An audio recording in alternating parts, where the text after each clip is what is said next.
rentre dans le cœur du sujet. Cette semelle intermédiaire, c'est pareil. C'est-à-dire que pour l'emmener sur longue distance, il faut, à mon avis, soit être un coureur rapide et habitué à des semelles un petit peu rigides. Voilà. Parce que c'est pas moelleux. C'est pas moelleux. C'est pas moelleux comme certaines Hoka peuvent l'être ou comme d'autres marques peuvent l'être. C'est assez dur. Donc, à moins d'être un coureur très rapide et d'être habitué à courir avec des chaussures très dynamiques comme ça, avec finalement très peu de moelleux. Faut pas confondre moelleux et amorti, hein. Attention, hein. Il y a de l'amorti, mais c'est pas moelleux. C'est un peu dur. Voilà, c'est un peu dur. Et du coup, c'est très dynamique. Donc, c'est une chaussure très dynamique. À mon avis, soit vous êtes un coureur rapide et vous êtes habitué à avoir des semelles comme ça, pas très épaisses, et la chaussure, elle va vous aller comme un gant.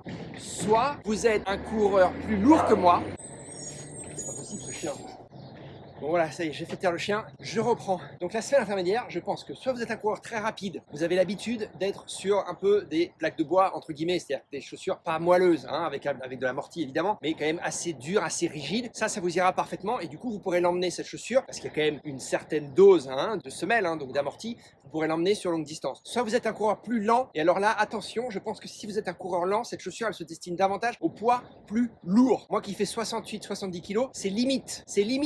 Je sens que la semelle est rigide, quoi. Je sens qu'elle est même un petit peu trop rigide pour ce que j'aimerais. Voilà. C'est pour ça que je ne l'amène pas, moi, sur très longue distance. Je ne l'amènerai sans doute pas sur un marathon, tu vois. Sauf si je suis très entraîné et que je sais que je vais faire un 3,15, 3,30 maximum, tu vois. Bon, ce qui pour moi, c'est bien déjà, hein.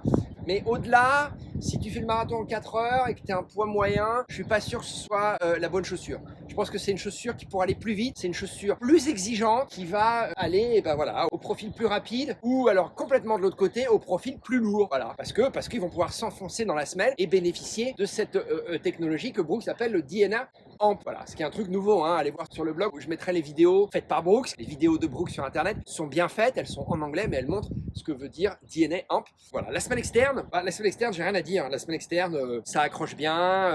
Bon, il n'y a pas de souci, j'ai pas de problème d'usure. J'ai pas essayé sur terrain mouillé, donc à essayer. Petit point de détail, la chaussure est designée à Seattle, hein. Brooks, rappelons-le, c'est une marque de Seattle. Évidemment, ils font comme tout le monde. Ils fabriquent certainement en Asie, je sais pas dans quel pays, mais ils fabriquent en Asie, mais en tout cas, c'est dessiné à Seattle. Voilà, bon, c'est marqué sur la semelle. Je vous le dis, à la limite, on s'en fout un peu parce qu'on s'en doutait que les bureaux d'études et de design étaient à Seattle. Voilà.